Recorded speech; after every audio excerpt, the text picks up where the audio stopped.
Hello learners, कैसे हैं आप सब लोग। चलिए आपकी डेली करंट अफेयर्स और पीआईबी की क्लास शुरू करते हैं।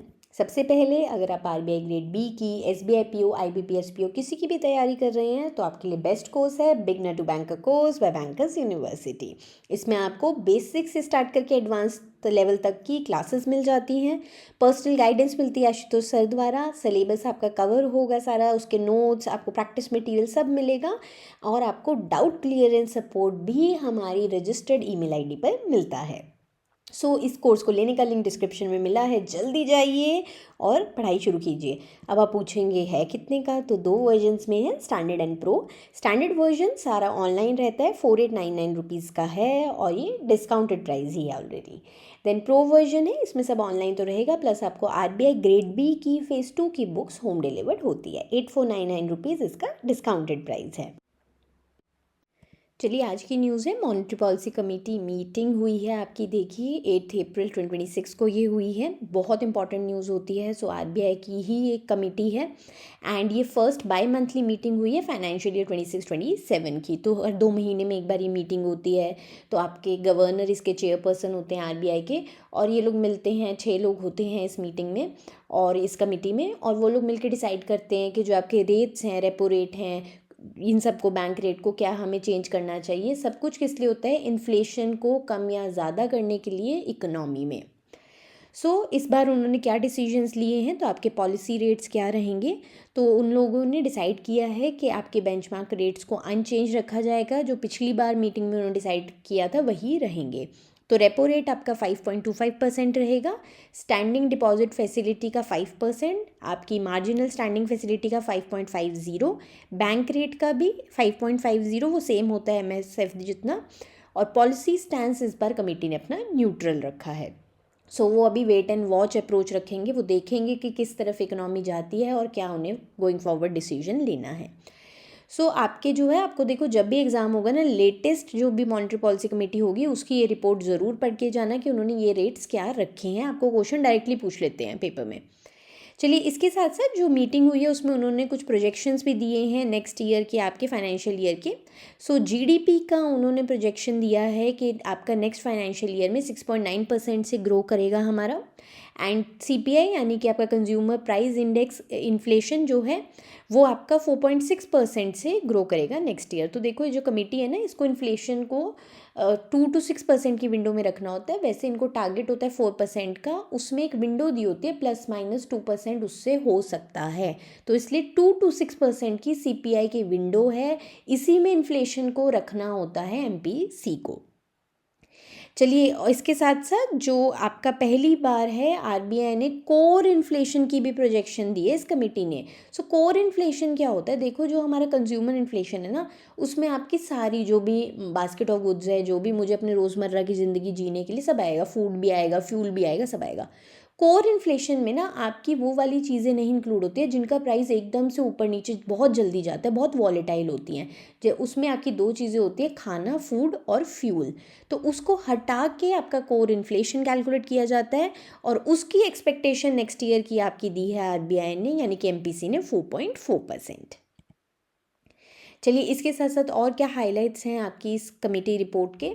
तो सबसे पहले जियोपॉलिटिकल रिस्क। देखिए वेस्ट एशिया में क्या चल रहा है हम सारे जानते ही हैं, उस पर भी बात की कमेटी ने कि जो यूएस इजराइल ईरान का कन्फ्लिक्ट चल रहा है उसकी वजह से देखो फ्यूल में इश्यूज आ रहे हैं, क्रूड ऑयल के प्राइसेस आपके बढ़ रहे हैं। 100 रुपीज़ पर बैरल, आपका $100 पर बैरल से ऊपर जाने का इसका है अंदेशा। एंड इससे क्या होगा, ऑब्वियसली हमारा इंपोर्ट का बिल बढ़ेगा, हमारा बैलेंस ऑफ पेमेंट हिलेगा। और देखो जब फ्यूल महंगा होगा, फ्यूल तो हर ट्रांसपोर्टेशन में लगना है, कितनी चीज़ों में लगना है, तो इन्फ्लेशन ऊपर जाएगी ही जाएगी। तो ये सबसे बड़ा कंसर्न है इस टाइम मॉनेटरी पॉलिसी कमेटी का, इसलिए उन्होंने न्यूट्रल स्टांस रखा है और वो कह रहे हैं कि अभी हम वेट एंड वॉच करेंगे। देन एग्रीकल्चर को लेकर उन्होंने बात की है कि राबी सीज़न इस बार बहुत अच्छा रहा है। राबी सीज़न आपका बेसिकली विंटर का सीज़न होता है, इसमें आपका वीट वगैरह उगाई जाती है। तो और देखिए आगे भी आपका नॉर्मल मानसून आना एक्सपेक्टेड है आपका नेक्स्ट ईयर में। तो इसका मतलब है कि आपका फूड इन्फ्लेशन इतना ज़्यादा नहीं बढ़ेगा, उसके लिए अच्छी कुशनिंग है। इसके साथ साथ फॉरेन एक्सचेंज मार्केट पर भी आरबीआई ने देखो बात की। आपको याद होगा हम लोगों ने अभी न्यूज़ डिस्कस की थी पिछले दिनों कि आपका जो फॉरेन एक्सचेंज रिजर्व्स हैं वो नीचे गिरे हैं। सो उसमें भी क्या है, आरबीआई ने कहा है कि रुपये की वॉलेटिलिटी को मैनेज करने के लिए आपकी जो है किया गई थी, यूएस डॉलर्स बेचे गए थे, और हमने वो रिपोर्ट में पढ़ा भी था, उन्होंने सेम बात यही कही है। देन इसके साथ साथ गवर्नर जो हैं आरबीआई के संजय मल्होत्रा जी, उन्होंने ये भी कहा है कि जो इंडियन बैंक की बैलेंस शीट है इवन कॉर्पोरेट्स की है वो हेल्दी है। तो कोई भी अगर एक्सटर्नल शॉक है, क्योंकि देखो मार्केट्स भी ऊपर नीचे जा रही है जब भी कहीं वर्ल्ड में कन्फ्लिक्ट होती है, तो उसका भी हमारे कोई इतना फाइनेंशियल सिस्टम पे इशू नहीं आएगा। तो अभी कमेटी ने वोट क्या किया है यूनैनिमसली कि हम एक कॉशियस स्टैंस रखेंगे, ध्यान रखेंगे किसको, बेसिकली वेस्ट एशिया का ही इशू है जो उनको ज़्यादा, जिसको लेके वो चिंतित हैं। चलिए नेक्स्ट है प्रधानमंत्री मुद्रा योजना। तो इसको 11 साल पूरे हो गए हैं अप्रैल 8 को। सो अप्रैल 8 2015 को ये लॉन्च की गई थी आपकी स्कीम। इसकी नोडल एजेंसी है मुद्रा ही, micro unit development and refinance agency. तो एक ये सब्सिडरी है अंडर योर सिडबी। देखो इसमें क्या था, इस स्कीम के अंतर्गत, योजना के अंतर्गत कोलेट्रल फ्री लोन्स देने थे, किसको, बेसिकली आपके एमएसएमई सेक्टर्स को, non corporate non farm small business sectors को, ताकि देखो उनको ना, उनके पास छोटी छोटी यूनिट्स होती है, रखने के लिए कुछ होता नहीं है कोलेट्रल में ज़मीन जायदाद, अब उनको लोन्स मिलते नहीं थे, उठें कैसे अपने बिजनेस को, बढ़ाए कैसे, उसके लिए स्कीम लॉन्च हुई थी। इसमें ना 4 कैटेगरी होती है लोन्स की, ठीक है। सबसे पहले शिशु लोन होता है, उसमें 50,000 तक का, मतलब देखो इतनी छोटी अमाउंट भी देते हैं। सो ये अर्ली स्टेज अगर किसी का बिजनेस है, स्टार्टअप है, उसके लिए, छोटी दुकान खोली मानो मैंने। देन किशोर कैटेगरी होती है। किशोर कैटेगरी में आपके 50,001 रुपीज़ से लेके 5 लाख रुपीज़ तक के लोन रहते हैं। ये आपके उन बिजनेसेस के लिए हैं जो ऑलरेडी सेट हैं, जिनको और कैपिटल चाहिए एक्सपैंड करने के लिए, ठीक है। फिर आपका तरुण कैटेगरी आती है। सो तरुण कैटेगरी 5 लाख से 10 लाख तक के लोन्स को इसमें आते हैं आपके, और ये एस्टैब्लिश बिजनेसेस के लिए हैं जिनको आगे और ग्रो करना है। देन आपकी तरुण प्लस कैटेगरी, तो ये लेटेस्ट एडिशन थी, अभी हुई है थोड़ा पहले ही आपकी, इसमें 10 से 20 लाख तक की है। अब ये क्या है, ये कोई भी एंटरप्रेन्योर्स के लिए है जिन्होंने ऑलरेडी तरुण कैटेगरी में लोन लेके रीपे कर दिए, तो उनको अब तरुण प्लस में मिल सकता है। चलिए फीचर्स क्या है, कोलेटरल फ्री है, कोई कोलेटरल देने की जरूरत नहीं है इसके अंतर्गत, मतलब कोई भी बैंक आपसे 1 रुपये का भी कोलेटरल नहीं ले सकता अगर आप इसके अंतर्गत लोन लेते हो। इसके साथ साथ एक मुद्रा कार्ड यानी कि रुपए का डेबिट कार्ड भी दिया जाता है बोरोअर को, कि वो कभी भी विड्रॉ कर सकते हैं उनका जो भी मुद्रा अकाउंट खोला गया है उससे अमाउंट। देन क्रेडिट गारंटी भी देते हैं। अब देखो जब सरकार ने कहा कोलेटरल नहीं है तो बैंक्स क्यों देंगे लोनों को, तो कहेंगे भाई हमारा तो रिस्क है, पैसा वापस ना आया। तो इसके लिए सरकार ने credit guarantee fund for micro units बनाया, जिसे NCGTC मैनेज करता है, वो सरकार की ही आपकी ऑर्गेनाइजेशन है, और वो गारंटी कवर देती है to lending institutions reducing their risk. उनको कहते हैं आप बेफिक्र होकर दो, अगर डिफ़ॉल्ट हुआ तो हम पैसा देंगे। एंड इसमें कौन कौन से एक्टिविटीज़ के लिए लोन मिलते हैं, मैन्युफैक्चरिंग ट्रेडिंग सर्विसेज के लिए मिलता है, allied agriculture activities, dairy poultry, इन सब के लिए भी मिलता है, एंड ट्रैक्टर एंड 2 व्हीलर अगर कमर्शियल पर्पज़ के लिए यूज़ करने हैं तो उसके लिए भी मिलता है। चलिए इसके साथ साथ इसका इंस्टीट्यूशनल स्ट्रक्चर देख लेते हैं हम लोग। तो मुद्रा जो है, देखो अब इसमें ना जो आपकी एजेंसी है, ठीक है, मुद्रा एजेंसी, वो डायरेक्टली जाके इंडिविजुअल्स को लोन नहीं देती, वो क्या करती है, वो रीफाइनेंसिंग एजेंसी है, नाम आया ना उसका, वो फाइनेंशियल इंस्टीट्यूशन या बैंक्स को पैसा देती है और उनको कहती है आगे आप लेंड करो।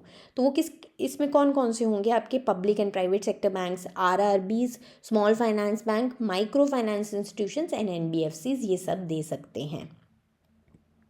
चलिए हाइलाइट्स देख लेते हैं कि 11 साल में क्या क्या अचीवमेंट रही इस स्कीम की। ये बहुत ज़रूरी है, देखो ये स्कीम आपके लिए बहुत ज़रूरी है एग्ज़ाम पॉइंट ऑफ व्यू से। अभी तक इसके अंतर्गत 40.07 लाख करोड़ के लोन्स डिस्पर्स हो चुके हैं जब से ये स्कीम बनी है, और 57.79 करोड़ लोन्स अकाउंट खुले जा चुके हैं। विमेन एंटरप्रेन्योर्स इस टोटल लोन अकाउंट में 60%, देखो कितना बड़ा, मतलब ज़्यादा औरतों को ही मिले हैं, और इसमें से 21% लोन्स आपके न्यू एंटरप्रेन्योर्स को मिले थे इन फाइनेंशियल ईयर 24-25, यानी फर्स्ट टाइम एंटरप्रेन्योर्स को भी मिले थे। देन मार्जिनलाइज सेक्शंस की अगर हम बात करें तो 51% जो बेनिफिशरीज़ हैं इसके अंतर्गत, आपकी स्कीम के अंतर्गत, वो आपके SC ST OBC category marginalise sections को ही बिलोंग करते हैं। स्टेट्स कौन से टॉप परफॉर्मिंग रहे हैं, तो उत्तर प्रदेश में सबसे ज़्यादा डिसबर्समेंट्स हुई हैं, followed by Bihar and Maharashtra. चलिए नेक्स्ट है, national quantum mission achieves 1000 kilometre secure communication milestone in under 3 years of its launch. तो इसके लिए देखो इन्होंने पूरी बिछाई है आपकी फाइबर ऑप्टिक्स उन्होंने 1000 किलोमीटर तक, और चेक किया कि हाँ बिल्कुल सिक्योर है सिस्टम, इसके थ्रू कोई भी कम्युनिकेशन हो सकता है, आपको कोई भी उसको हैक नहीं कर सकता। और टेक्नोलॉजी कौन सी यूज़ हुई है इसके लिए, क्वांटम की डिस्ट्रीब्यूशन टेक्नोलॉजी यूज़ हुई है। इसे QNU लैब्स ने डेवलप किया है, जिसको फंडिंग मिली है under your national quantum mission ही। तो ये सिस्टम क्या है, ये देखो इसके थ्रू ना आपका ये जो कम्युनिकेशन है इस चैलेंजिंग टेरेन्स में भी इसे यूज़ किया जा सकता है, इवन कि अंडर वाटर और अंडरग्राउंड ऑप्टिकल फाइबर नेटवर्क्स में भी यूज़ किया जा सकता है। और वही जो मैंने आपको बताया, साइबर सिक्योरिटी बहुत इससे बेटर आपकी रहेगी, जैसे कि डिफेंस, बैंकिंग, जहाँ पे डेटा चोरी होने की बहुत दिक्कत है ना, हैक हो सकता है, वहाँ ये आपका बेनिफिशियल रहेगा। चलिए नेशनल क्वांटम मिशन भी देख लेते हैं एक बार क्या है। तो इस सरकार का मिशन है कि हमें ग्लोबल लीडर बनना है in second quantum revolution. Then ये आपका अप्रैल 2023 में लॉन्च हुआ था। टोटल इसका बजट आउटले है 6003.65 करोड़ रुपीज़। 8 साल के लिए आपका मिशन चलेगा 23-24 से 2030-31 तक। Department of science and technologies की पूरी कारोबार संभाल रहा है। 4 थीम्स या 4 हब्स इसके अंतर्गत बनाए गए हैं। सो क्वांटम कंप्यूटिंग का है, इसे IISc बेंगलुरु आपका कर रहा है लीड। क्वांटम कम्युनिकेशन को IIT मद्रास कर रहा है। क्वांटम सेंसिंग एंड मेट्रोलॉजी को IIT बॉम्बे, और क्वांटम मटेरियल्स एंड डिवाइसेस को IIT दिल्ली। चलिए नेक्स्ट है Shri Sanjay Kumar ji, secretary of department of school education and literacy, launches career cards for children with special needs through strengthen inclusive career guidance under your national education policy 2020। तो ये क्या है जो career cards आपके launch किए गए हैं for children with special needs, तो नहीं 150 स्पेशल कार्ड बनाए गए हैं। सो डिसेबल बच्चों को बताने के लिए कि आप क्या क्या आगे पाथवेज क्या अपनी ज़िंदगी में आगे कर सकते हो, ठीक है। अब ये जो आपके हैं कार्ड्स, इनके फॉर्मेट्स बहुत देखिए एक्सेसिबल हैं, ब्रेल में भी हैं, तो अगर कोई विजुअली इम्पेयर्ड है उसके लिए भी ये कार्ड्स हैं, वो इजीली देख सकते हैं कि मैं आगे क्या करना चाहता हूँ या करना चाहती हूँ। हर कार्ड में देखिए जॉब रोल्स हैं, day to day responsibilities, educational qualification उसके लिए क्या चाहिए, करियर प्रोग्रेशन आपका क्या रहेगा, ग्रोथ क्या रहेगी, सब कुछ डिटेल में समझाया गया है। और ये कार्ड्स देखिए डेवलप किए गए हैं पार्टनरशिप में NCERT, UNICEF India, Pratham education foundation और नेशनल इंस्टीट्यूट फॉर डिसेबिलिटीज़ ने मिलकर इसे बनाया है इन कार्ड्स को। नेक्स्ट है cabinet committee on economic affair approves investment proposal for construction of 2 hydro electric projects in Arunachal Pradesh. तो एक तो देखो कलई 2 हाइड्रो इलेक्ट्रिक प्रोजेक्ट बनेगा 1200 मेगावाट का, ये लोहित रिवर पर बनेगा। तो लोहित रिवर ना आपकी एक ट्रिब्यूटरी है ब्रह्मपुत्र रिवर की, ठीक है। एंड दूसरा आपका बनेगा 720 मेगावाट का कमला हाइड्रो इलेक्ट्रिक प्रोजेक्ट, जो कि आपका ये अगेन अरुणाचल की प्रदेश की ही डिस्ट्रिक्ट्स में बनेगा। देन नेक्स्ट है Gurgaon India's most polluted city during March 2026, और ये रिपोर्ट दी है centre for research on energy and clean air ने।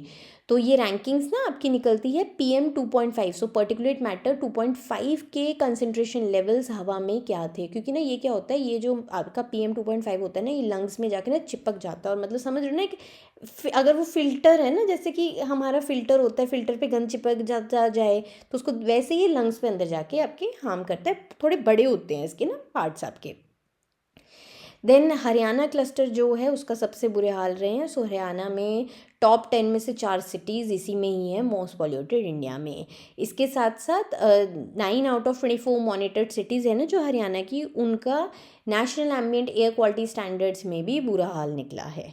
चलो मार्च में तो हमने देखा गुड़गांव का हाईएस्ट रहा है, पर अगर फुल ईयर की बात करें ना 25-26 की, तो गाज़ियाबाद सबसे पॉल्यूटेड सिटी आपकी रही है।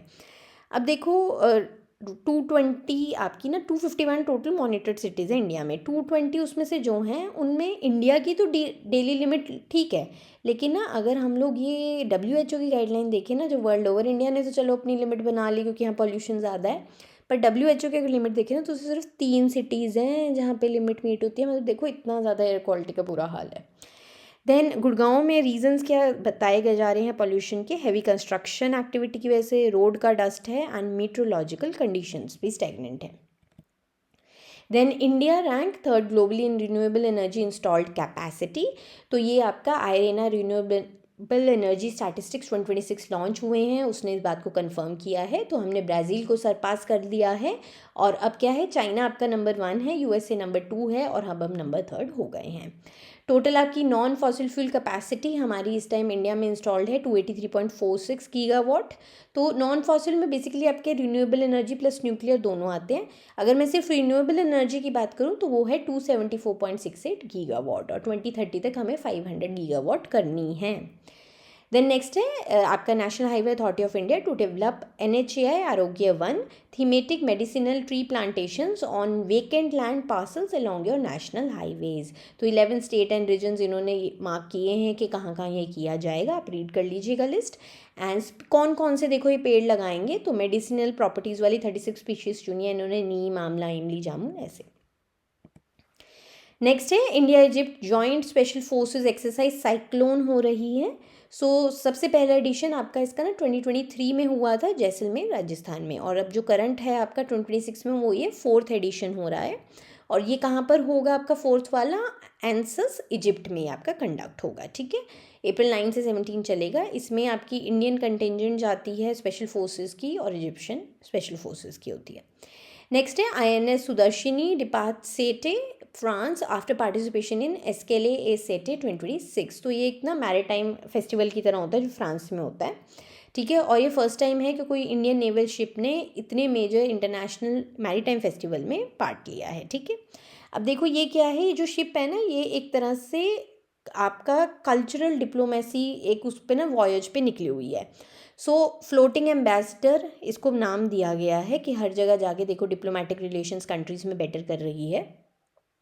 इसका जो क्रू है अलग अलग कंट्रीज़ में जा रहा है, वहाँ के देखिए मिल रहा है लोगों से। करंट जो इसका वॉयज है उसका नाम रखा गया लोकायान 26, और कोच्चि से ये जनवरी 20 को चली थी आपकी INS सुदर्शिनी ना। और अल्टीमेट इसका गोल क्या है कि 22,000 नॉटिकल माइल का एक्सपेडिशन इसको पूरा करना है, और फाइनली जाके सेल 250 होता है एक सेलिब्रेशन यूनाइटेड स्टेट्स में, उसमें ये पार्टिसिपेट करेगी। नेक्स्ट है Bangkok 2026 Hyundai world archery para series आपकी हुई है बैंकॉक थाईलैंड में, और ये इनॉग्रल स्टेज है आपका। ये वर्ल्ड आर्चरी पैरा सीरीज़ अभी न्यूली एस्टैब्लिश्ड है, बिल्कुल उसका फर्स्ट स्टेज हुआ है ये, ठीक है। ये 5-6 स्टेजेस में होगी, उसका ये फर्स्ट स्टेज हुआ है।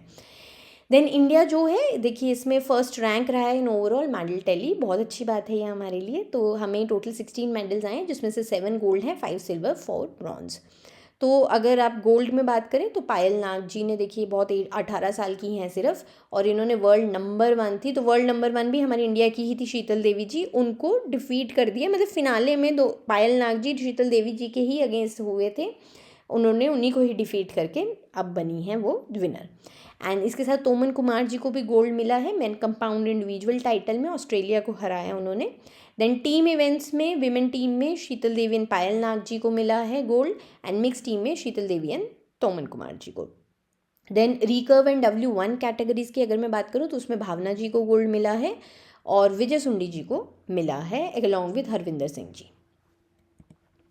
चलिए नेक्स्ट है स्ट्रेट ऑफ हॉर्मूज। देखो इतना ज़्यादा न्यूज़ में था तो देख ही लेते हैं ये क्या है ना।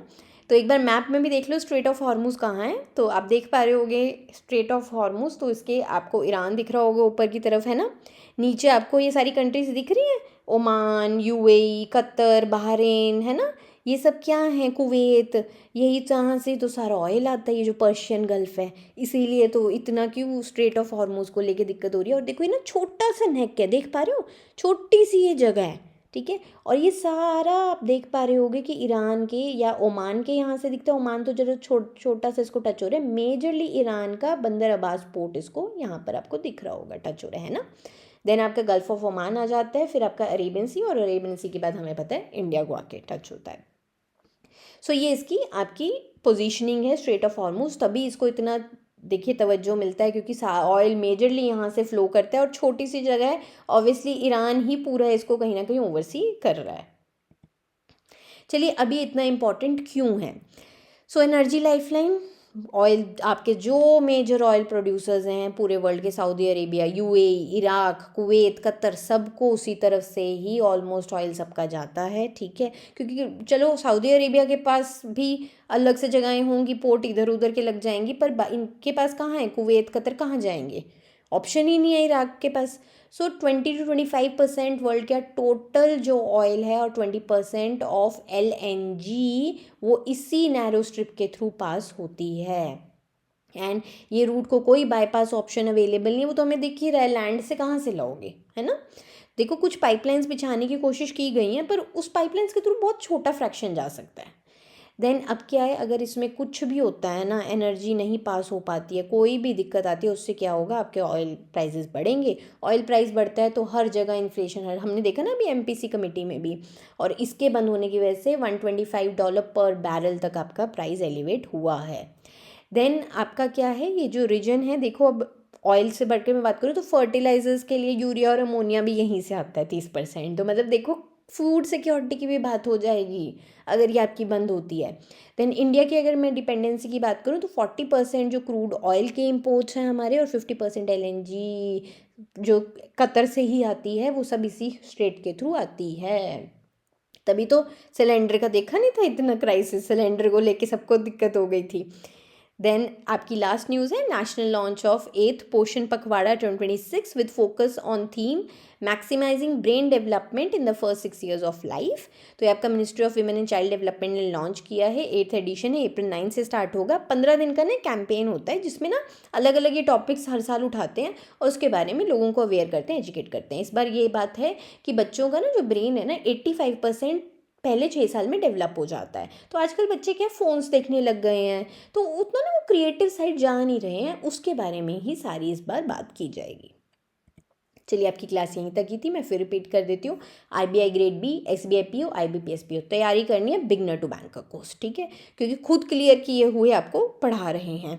सो आशुतोष सर की आपको गाइडेंस रहती है इसमें। कोर्स का लिंक आपको डिस्क्रिप्शन बॉक्स में गिवन है। 2 वर्जन्स में है, स्टैंडर्ड एंड प्रो। स्टैंडर्ड आपका 4899 का है, सब ऑनलाइन रहेगा। प्रो आपका 8499 का है, सब ऑनलाइन रहेगा। प्लस आपको आरबीआई ग्रेड बी की फेज़ 2 की बुक्स होम डिलीवर्ड होती हैं।